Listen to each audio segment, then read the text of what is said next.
Deməli, keçən dəfə disiplin haqqında çox gözəl bir video var idi ki, iki nəfərdir velosipeddə gedir. Disiplin stabil olaraq davam edir. Motivasiya gah dala gedir, gah qabağa gedir, gah dala gedir, gah qabağa gedir. Və disiplin stabilli olduğuna görə, stabil ard-arda davranış olduğuna görə hədəfinə gedib çata bilir. Amma motivasiya ilə gedəndə biz bəzən geri qalırıq, bəzən qabağa gedirik, geri qalırıq, qabağa gedirik və bu vaxt aralığı eyni zamanda hər dəfə biz disiplinsiz, sırf motivasiyanı gözləyəndə geri qaldığımıza görə özümüz haqqında fikrimizi dəyişir axı. Bu da bizim motivasiyamıza təsir eləyir və nəticə etibarilə disiplinli olanlar daha çox nələrsə əldə edir, daha çox həyatda istədiyinə çatma ehtimalı çoxalır. Və həmin anda mən sual verdim ki, onda disiplin nədir? Təbii ki, soft skills təlimlərində biz bunu araşdırırıq, üzərində işləyirik və disiplin üçün ən çox həmişə nəzərə alınan da motivasiya olur və iradəli olmaq. Bir nüans çox diqqət çəkirdi mənim üçün ki, disiplinli olanda bəzən insan ruhu elə bir sönür. O qədər hər şey sistemli, düzgün, vaxtında eləməyə çalışırlar ki, insanlar, yəni bu mən başqası fərq eləmir. Biz ümumiyyətlə ruhumuz başlayır sönməyə, emosional reaksiyamız başlayır sönməyə. Çünki bəlli bir anda biz yaddan çıxardırıq ki, mən niyə disiplinliyəm? Ruhumun istədiyinə çatmaq üçün mən disiplinli oluram, həqiqətini unuduruq. Bəlli bir məcburiyyət oyanır. Məcburiyyət oyandıqca təbii ki, ruh öz azadlığını hiss eləmir, öz ifadəsini hiss etmir və enerjisi tam hazır olmayanda belə nələrsə etməyə məcbur olur. Bu da nəyə görə baş verir?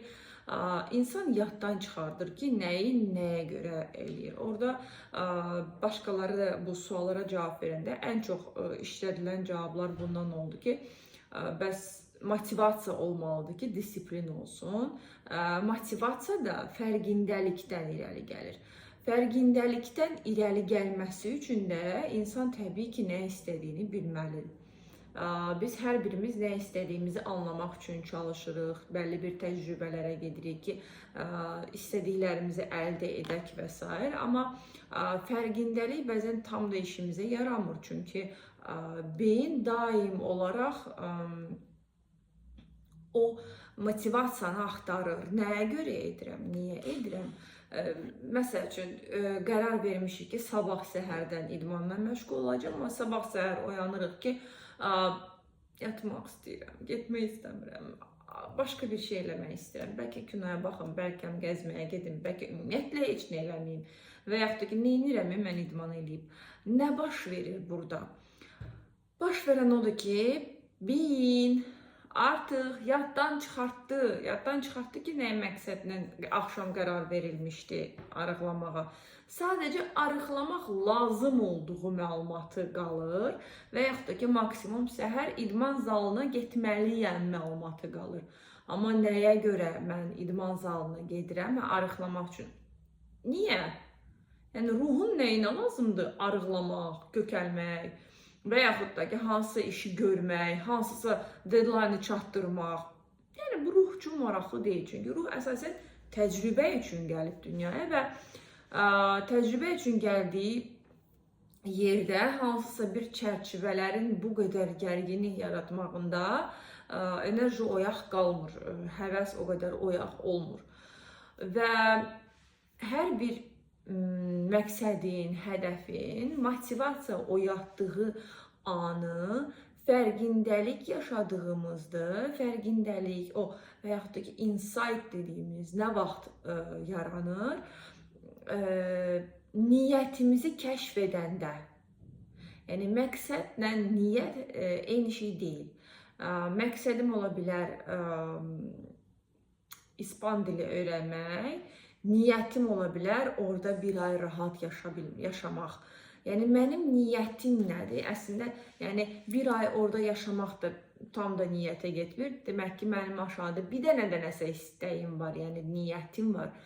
Mən fərqli mədəniyyəti hiss eləmək istəyirəm. Okay, super. Bunun altında da bir niyyət var. O ana xəttində olan niyyət tapılanda avtomatik olaraq birbaşa enerji mənbəyinə toxunmuş oluruq və hər kəsin xəssiyyəti təbii ki, fərqlidir. Elə formalaşdırmaq lazımdır ki, lazım olanda beyin yadda saxlasın ki, mən nə üçün bunu eləyirdim. Yenə də təkrar edirəm, məqsədləri və hədəfləri yox. Sırf niyyəti kəşf eləmək lazım. Niyyəti kəşf eləyəndən sonra isə onu elə bir formaya salmaq lazımdır ki, yadda qalsın və daim lazım olanda o məlumatdan istifadə edə bilək. Əsas şərtlərdən biri budur. Sonra gələk əsas sualımıza, disiplin nədir? O gün özüm üçün çox gözəl bir şəkildə bunu formalaşdıra bildim. Çünki disiplinli olmaq mənim üçün də çox çətindir. Mən incəsənət adamı olmuşam və yaratmağı sevirəm və yaratmaq da bilirsiniz ki, daha çox enerjidən asılıdır. Həmən o ruhun oyanma anından asılıdır və gəlib demək ki, mən bugündən etibarən hər gün saat 10-da şeir yazacağım. Yəni bu real səslənmir.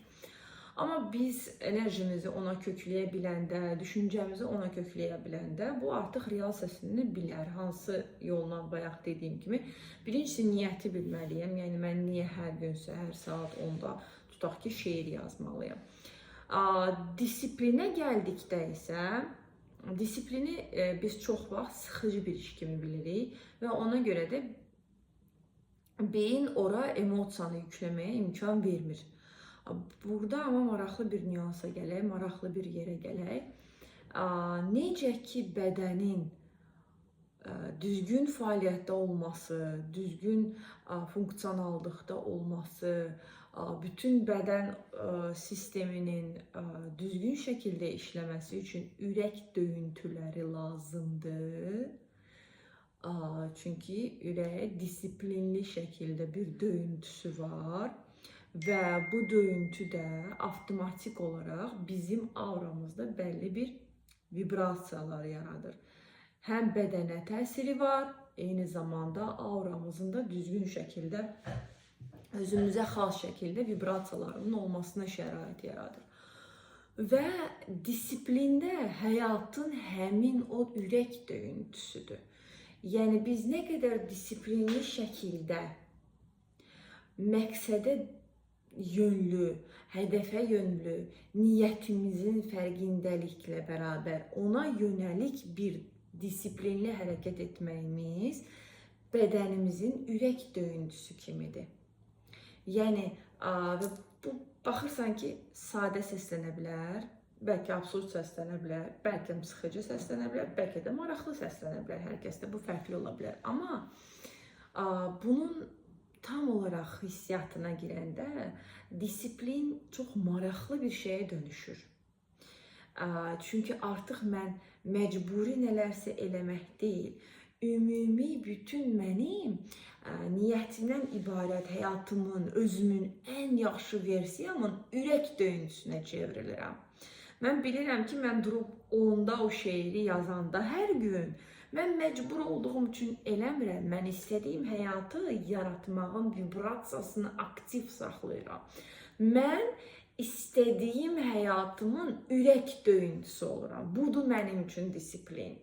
Yəni biz disiplini bu cür özümüzdə hissiyatla əlaqələndirə bilsək, bizim enerjimiz çox daha artıq olur, marağımız artır, daha çox enerji sərf eləyə bilirik, başqasına yox, özümüzə, reallaşdırmağımıza, həyatımızın ən yaxşı versiyasına, həyatımızda özümüzün ən yaxşı versiyasını və cəmiyyət üçün faydalı olmağımızın ən yaxşı versiyasına. Çünki insan nə qədər oyaqdırsa, nə qədər sağlamdırsa, nə qədər özündən zövq alırsa, nə qədər insanların varlığından öz həyatında zövq alırsa, nə qədər onlara nələrsə ötürə bilməsindən zövq alırsa, bir o qədər də faydalı olur. Çünki heç kimə bədbəxt lazım deyil, heç kimə nə mənada lazım deyil, istifadə anlamında demirəm. Təbii ki, insanlar eyni şəkildə siz də, mən də, hər kəs istəyir ki, ətrafındakı insanlar rahat olsun, xoşbəxt olsun. Çünki bu icazədir. Bu icazədir ki, mən də xoşbəxt ola bilərəm. Mən də sevinə bilərəm. O hədəfinə çatırsa, mən də hədəfimə çata bilərəm. Mən çata bilərəmsə, o da çata bilər. Bu ümumi sağlam psixoloji durum, sağlam emosional zəka və bu həyat keyfiyyətinin artırılmasıdır həm özündə, həm ətrafındakı insanlarda. Ona görə də öz həyatının ən yaxşı versiyasını, yəni yaşamaq istədiyin yaxşı versiyasını canlı saxlamaq üçün disiplin lazımdır. Disiplin isə sıxıcı bir şey deyil. Bu sənin həyatının ürək döyüntüsüdür. Səni canlı saxlayan, səni aktiv saxlayan, var olmağına, həyatının var olmağına şərait yaradan bir döyüntüdür. Və mən şəxsən bu fərqindəlikdən çox böyük zövq duydum və bununla paylaşmaq istədim. Çünki bunun fərqindəliyini yaşayanda insan nəinki yaşamaq istəyir, eyni zamanda onun hər davranışının bir mənəvi və fiziki, zehni də bir dəyəri olur. Adi stəkanı buradan götürüb ora qoymağın belə bəlli bir disiplin çərçivəsində olduğu sürəcə və yaxud da ki, olmaya da bilər, o başqa. Amma biz hal-hazırda indi disiplindən danışırıq. Disiplinli həyat gedişatı artıq rutin olmaq deyə qəbul olunmasın. Rutin olaraq deyə adlandırılmasın. Əksinə, həyatımın ürək döyüntüsünü canlı saxlamağımın ifadəsi olsun. Hər davranışımız, hər sözümüz, hər elədiyimiz. Təbii ki, bu bizim üçün ən gözəl bir həyat rejimi ola bilər. Çünki mənim hər davranışım, yəni videonu dururam, otururam, çəkirəm. Bu, mənim həyatımın ən gözəl versiyasının döyüntüsü oldu. Mən duracağım, indi tutaq ki, meditasiya eləyəcəm. Bu, artıq növbəti döyüntüsü olacaq. Və mənim bir həyatımın ardıcıllığı var, planlaşdırdığım. Təbii ki, həyatda fərqli hadisələr baş verir. Həyat biz planlaşdırarkən baş verəndir. Amma bəlli bir disiplinimiz bizim var, hansı ki biz yarada bilərik və o rejimlə gedə bilərik və bu həyatı hiss etmə anlamına gəlmir. Həyatın da gedişatını hiss edərək biz həyatımızda bəlli bir dəyişiklikləri yarada bilərək ürək döyüntülərimizi daim canlı saxlaya bilərik. Həyatınız canlı olsun, enerji dolu olsun, ürək döyüntüləriniz aktiv olsun, rahatlıq versin və həyatınız həmişə sizin o rahatlıq verə biləcəyiniz vibrasiyalarda yaşasın, var olsun deyim. Sualınız varsa, bu çox maraqlı mövzulardan biridir. Yazın, danışaq. Hələlik.